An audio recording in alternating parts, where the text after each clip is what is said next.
guys. I here a little late this morning. Still dealing with post-spawn fish. Finding the bigger fish are tough.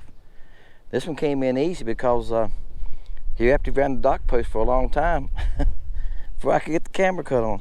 He's a baby, guys. He's probably 7 inches. And this is a fun video. Did I mention that? All right, guys. Today's a fun video. And fun videos, I fish with a mixture of colors. Okay? This is the flash in the willowtail, okay? Isn't that pretty?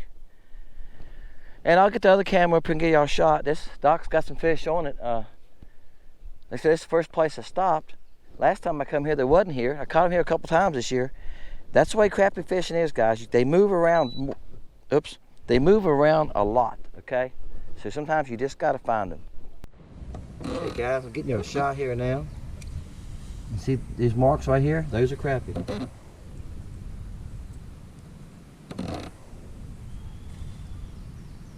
Low to the bottom, aren't they? My boat's moving some, that's why I'm moving the scope. I'm trying to get y'all a good shot.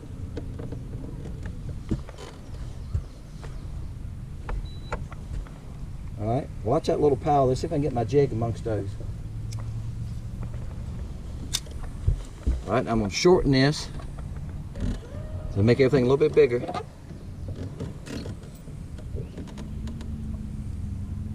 I'm looking for my jig so I can show it to y'all guys. I don't see it. I don't always see my jig. If I can see the fish, that's what I concentrate on. This here come out here by itself. That's a good sign. That means that they're feeding. Sometimes you see them kicking around like that.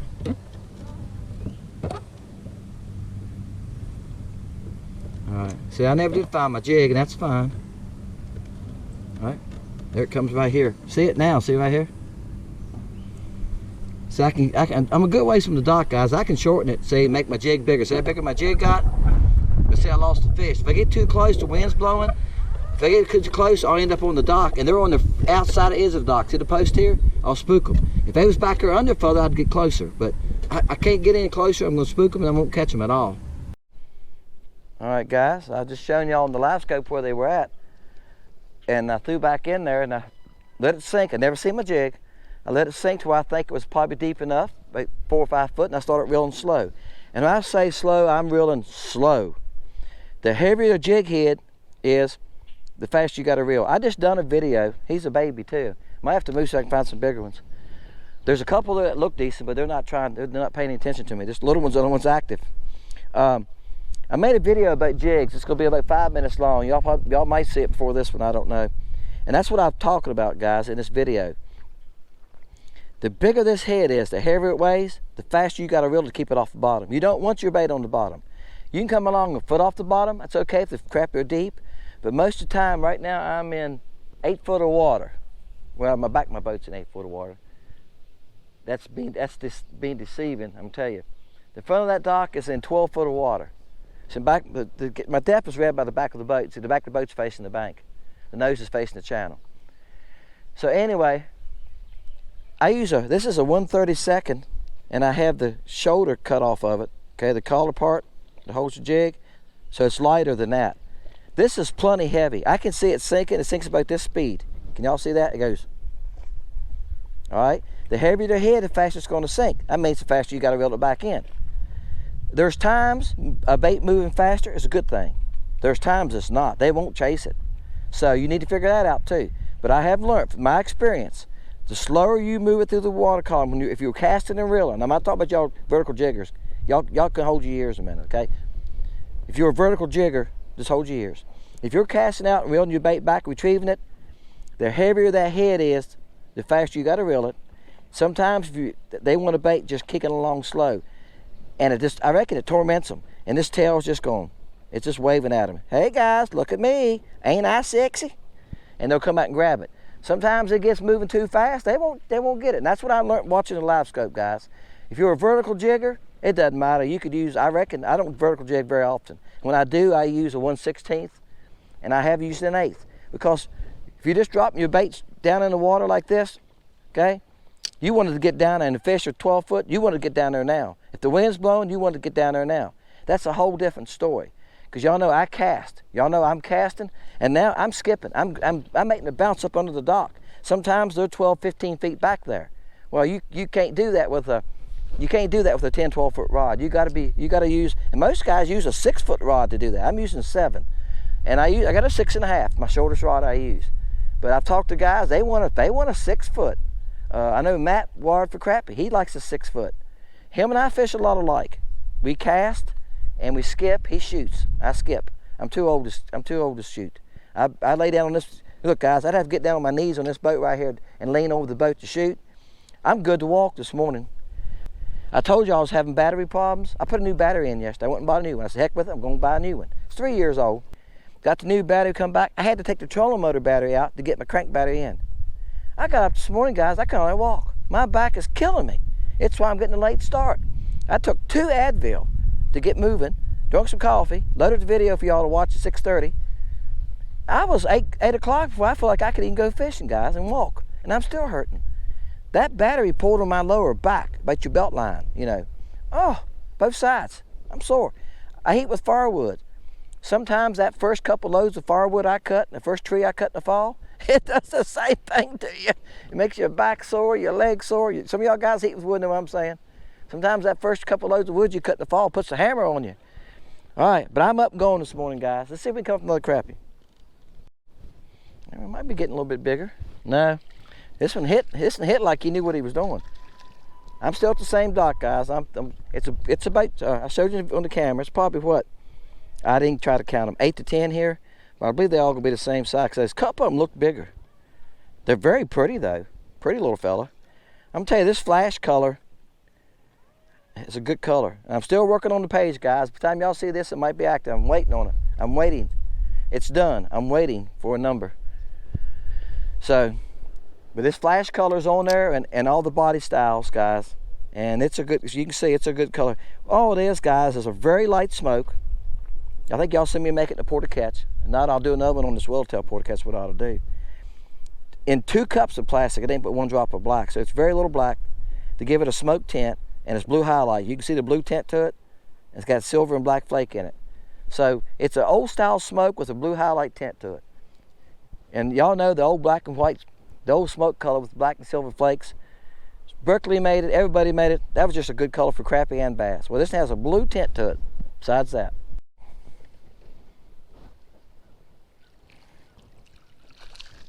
Guys, this one followed me out. I kept following, he kept following the bait, so I just kept on working and he almost set the boat.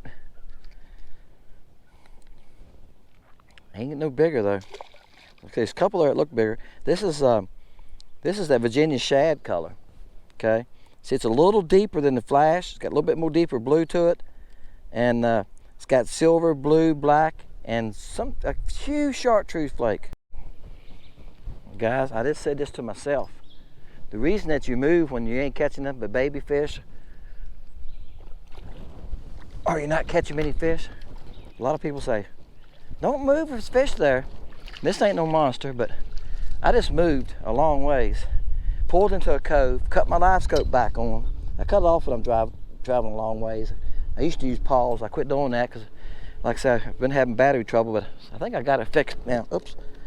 Well, I didn't break my line that came off the loop. I know what happened. Some of these hooks don't have a tight loop. I'll show you in a minute what I'm talking about. That's a decent crappie. He's probably 11.5. Some of these hooks right here where this loop's made tight, if you ain't careful, the line will come out. The line will come through that loop. Some of y'all probably done it before on a loop knot, and the fish flops like that. I've lost fish fighting them come in like that before, and have to get a pair of pliers and squeeze that loop shut, guys. So if it happens to you, watch out for it. If it's never happened, it can happen. It's happened to me a few times. All right, but this fish was in open water, so I'm not even close to anything here. And I started over here, coming this way to check these trees out. There's a tree in the water here, and it's a man-made cover right here. Somebody put there. All right, and that's what happened. See here, my loop knot's still on there. Can y'all see that? See, here's the jig. So you're like, how'd that jig come off? Well, it came out with it shut good tight. Guys, this one acts like it's a little bigger. Now, I done been to a tree in the water, and where I showed you about the loop knot coming off, I squeezed the fire out of that jig head, caught a fish, lost a fish on the loop. Come in, all I had was a loop knot. So I told you. Sometimes you bet off just throw those away. But I thought, looked like I had it closed. I couldn't see any gap at all. The 4-pound test, it don't take much. You'd be probably okay if you had 6 or 8. But if you're using 2 and 4, you got to make sure that little knot's closed, a little loop closed. There's some decent fish here, guys. Let me get my boat back. That's a nice fish. Okay, he's probably 12 and a half to in that area. Really? Let me get the boat set up here while I'm on it, and I'm gonna hit spot lock. There you go. We can check him real fast. I'm trying to move fast as I can. That break my neck. Told you my back's hurting. My back's all right. Come on, fish. Get your head against the front. Well, I messed it, guys. He's right at 12. So I can say 12 and a half. All right, that's why I check him. Sometimes I don't want to. I mess him. He spined me. Isn't that what you call it when they get you with that spine? He spined you. All right, let's see if I can catch another one off for guys. The wind's gotten so bad, and traffic's getting bad. I got a late start, guys, because the and you hear me talking about dimples. Look at the dimple in this one. This one has a bad dent in it, or dent. I call it a dimple, dent. This one has a bad dent in it. But look, told you that Crappie didn't care. I said that in a video, a couple videos back, and somebody commented this morning, the video I loaded this morning, they said, yeah, the dents don't hurt anything. Now, you go get a dent in a bait once in a while. It's because they cool off too fast, or I got the plastic too hot. It's a different thing. But I got one mold, what stinger mold has a tendency, look here, live action. That stinger mold has a tendency to leave a dent in some of the baits, okay? So y'all go get a couple with a dent in it, but this one's a bad, I'm using Misfits. Y'all remember a while back, I made a video fishing with the Misfits. They were all baits that the colors didn't come out good, or they was dual colors, and the dual colors mixed because I had it too hot, because I've learned to use dual injector. I made a video with them. Guys, the Crappie don't care about little things like that, I'm telling you. He's been hook caught before, I believe. Got a sore in his mouth anyway, look here.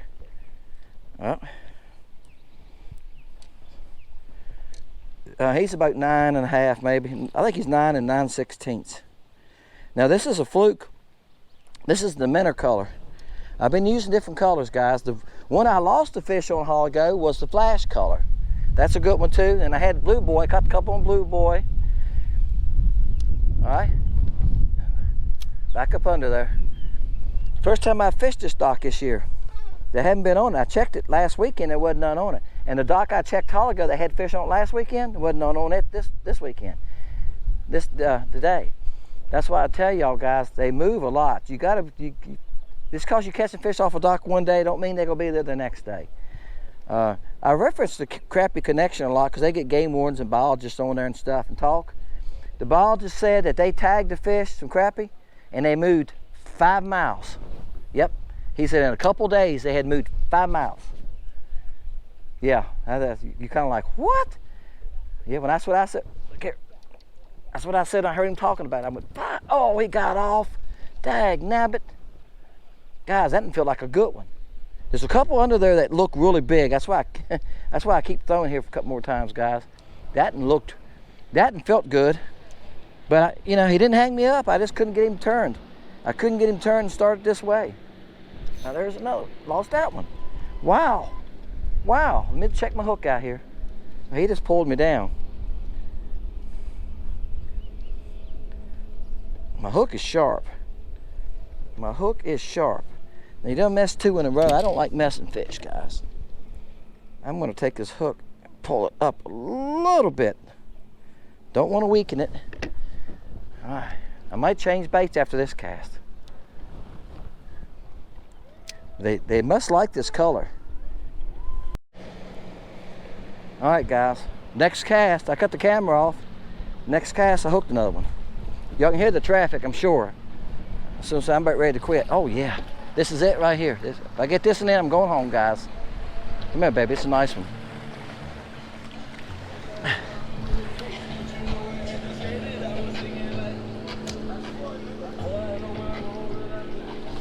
Bam! See the wake boats? When these wake boats start, guys, you gotta quit. Look here, bait fell out of his mouth. That's why you keep your line tight.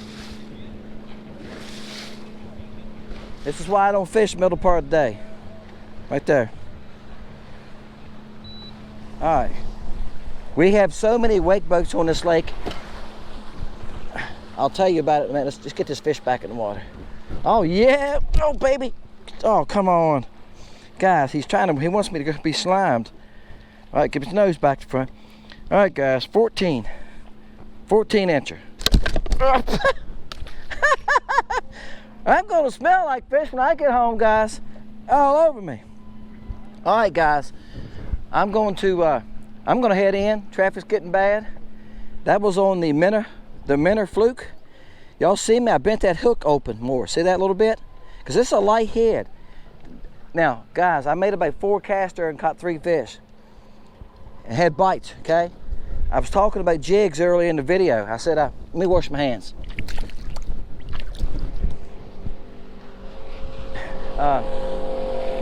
Yeah, look at those. Well, he's catfishing. I hope so. A striper. He ain't got big old rods on him hanging up there. I said something about jigs earlier. I made a video about jigs. That's a 1/48 ounce jig. My depth finder's back to saying I have low charge. I put a brand new battery in. That's a 1/48 ounce jig, and it's falling slow under that dock. That's one of the reasons they're getting all excited about it. Okay, folks, I caught some fish. Had to hunt to find some nicer fish, but I caught some fish. When I go fishing, my goal is try to at least catch one 12 to 14 inches, okay? I try. And that's why sometimes I'll catch the little ones, I leave them, and go try a couple more spots before I go in that morning. I like to catch one nice fish a trip. Okay, kind of like the icing on the cake, you know, you catch that one last nice fish. The fish are starting to school up. It's post-spawn. Most of them are starting to come off spawn now, and they're just starting to school up, but they're moving a lot. You can go to a dock one day, they're not there. You can go back a couple hours later, and they're not there. They're stopping places, holding up a little bit, and moving. Stop places, holding up a little bit. I reckon until they get to where they went for the summer. That's what I think they're doing. All right? And the place where I caught the big one, I've checked it a couple times in this last couple of weeks, because I try to fish about 3 days a week, and they haven't been there. This is the first time they've been there, okay? Went by like 6. All right? And then, pretty nice, but the wake boats started coming through in traffic. There were 6 boats in a row. When I cut the camera off, 6 in a row come through, guys. I went, no, time for me to go in. That was, I don't know what time it was, 12 o'clock, 12:30. So I went in. And yeah, Mason was on the other side of the cove. When I came out, he stopped me, and I told him I owed him some money or another meal at the Mexican restaurant. He said, can we go to the Mexican restaurant today? I said, well, we just went yesterday, but yeah, we can go today. So him and I ended up at the Mexican restaurant. So y'all probably figured that. All right. Yeah, they know us by name, guys. They know when we walk in, they usually ask you what's the usual. That's when you go 2 months. And then when they bring sweet tea to your table, when you sit down, you know you go there 2 months, they know what you're going to order. All right, guys. Appreciate you. Thank you so much for watching. I'm getting great comments. Enjoy the comments. I read them all. Try to answer them all. Okay, if I miss one, sometimes, let me tell you what happens. I said this before. There'll be a comment. When I click on it, it disappears. And if I go to the channel page, okay, I have an area that gives me the comments. When I go to the channel page, they're not there. So sometimes if I haven't answered you, you might want to go check sometime. You're like, why this ain't answered? Because I'm going to answer you as long as I can, okay? Appreciate each and every one of you. My name is Dennis, and we'll see you next time on Fishing Lake Country.